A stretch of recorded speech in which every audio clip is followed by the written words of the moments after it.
Ito ang reading mo, Libra. Welcome back to our channel. Naway nasa maputi kayong kalagayan while watching the channel. Sadya na reading kayo ng balang magpalit-palit ang situation nyo sa reading ko.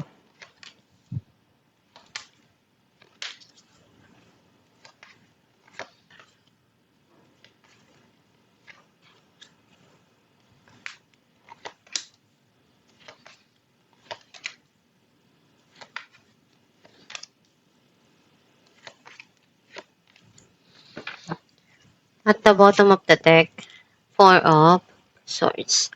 Feel like ang nasisense ko na energy mo, nakita ko na andun yung para sa'yo, gusto mo munang mag-isa at mag-isip. And palagi kang nagdadasal na makuha mo kung ano yung mga pangarap mo or iniisip mo na mag-relax muna, magpahinga muna, para rin yun sa sarili mo. Ang mensahe ng card mo, meron dito ang tao na darating na pwedeng tutulong sa'yo or magbibigay ng kaya niyang tulong or mag-o-offer. Some of yan, dun yung pagsusumikap mo para sa trabaho mo at sa karir mo.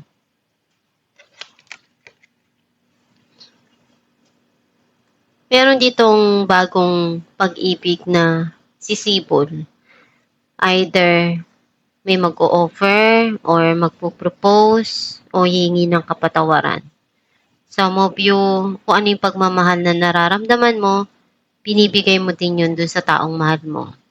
Punong-puno at sobra-sobra pa.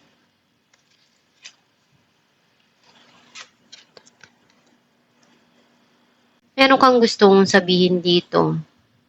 Ayusin, linawin, or meron tao na gustong kumausap sa'yo.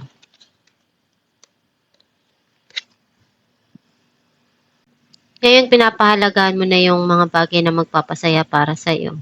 At nagiging masaya ka every time na nakukuha mo kung ano yung gusto mo.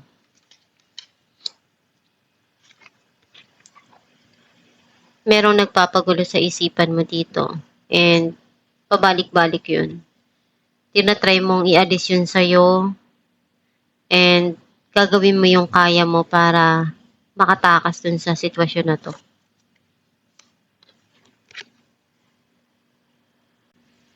Tinitimbang mo yung mga nangyayari ngayon sa buhay mo. Or may mga bagay ka dito na dapat mong unahin at gawin.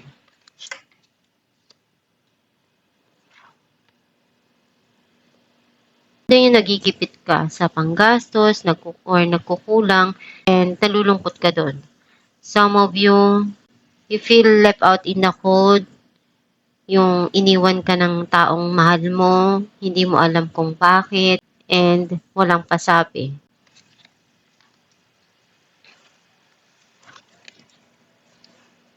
Unti-unti nang nagkakaroon ng clarity yung situation sa'yo.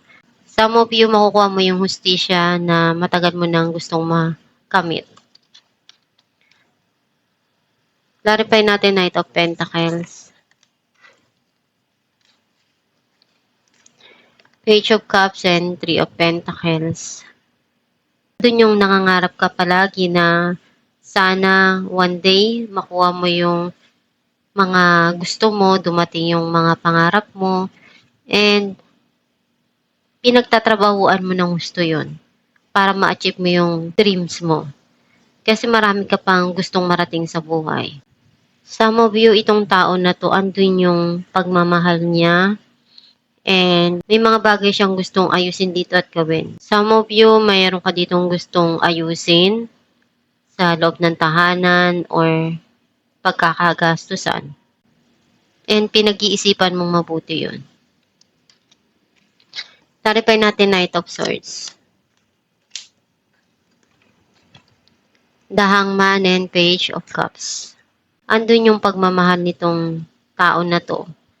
Maring isa to sa miyembro ng pamilya mo, nakakabata siya, maaring kapatid. Clarify natin ng Eight of Swords. Temperance and the Emperor. May tao sa buhay mo na very controlling. kailangan mong habaan yung pasensya mo. Pinipilit mong makawala dun sa tao na alam mong sinasakal ka na or nahihirapan ka na dun sa sitwasyon na binibigay niya. Some of you, kailangan mong habaan yung pasensya mo sa mga pinagdadaanan mo ngayon. Gawin mo kung ano yung tama dun, kung ano yung sa tingin mo mas makakabuti para sa'yo, yun yung gawin mo. Clarify natin ang Five of Pentacles. Page of Wands and Six of Pentacles. Meron ditong magandang balita na darating, may blessing na ibibigay sa'yo o meron kang marireceive dito na pinaghirapan mo din. Kung naranasan mo man yung kagipitan, unti-unting magbabago yan. Clarify natin ang Ace of Cups. Ace of Swords and Seven of Cups. May bago ka dito na gagawin and may mga dumarating na bagong idea na makatulong sa'yo dun sa mga pinag-iisipan mo na opportunity. Kung i-accept mo or ano yung dapat mong maging decision dun. Unti-unti mong marirealize kung ano yung kailangan dun na ibigay. Clarify natin ang The Empress. Eight of Cups and Eight of Pentacles. Ando yung pagsusumikap mo. Ayaw mo nang isipin yung mga bagay na emotional. Some of you may gusto kang puntahan dito na alam mo naman na kailangan mo rin na bigyan ng kasiyahan yung sarili mo, i-enjoy ang buhay. Clarify natin ang Two of Pentacles. The Fool and Nine of Pentacles. Urong-sulong ka dun sa desisyon mo. Minsan, hindi mo alam kung ano yung gagawin mo. Pero may gusto ka dito na simulan na alam mong makakatulong para sa'yo na ma-achieve mo yung goal mo. Pero hindi mo alam kung paano. Kasi may mga desisyon ka ngayon na tinitimbang mo at di mo alam kung ano yung dapat mong gawin doon. Clarify natin ang Justice.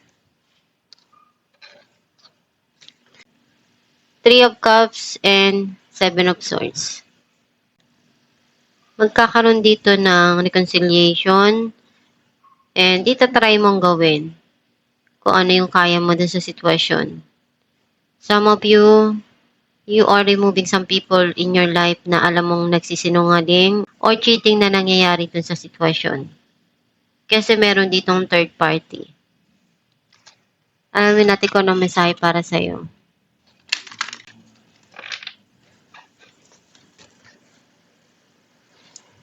My super attractor power comes from how I feel my faith in love and the joy I put out.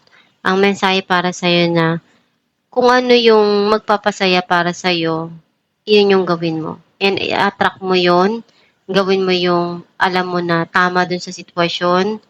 And kung ano kasi yung nararamdaman mo, and kung ano yung pananaw mo sa buhay, naging positibo ka, naging masaya ka, yun din yung ma-attract mo. Basta gawin mo lang palagi kung ano yung kailangan doon sa sitwasyon na binibigay sa'yo and maniwala ka sa Diyos Ama at sa kakayahan mo na kaya mo maabot yung mga pangarap mo. At itong yung reading, libro, kung nakaresonate ka, kindly comment down below. Thank you for watching.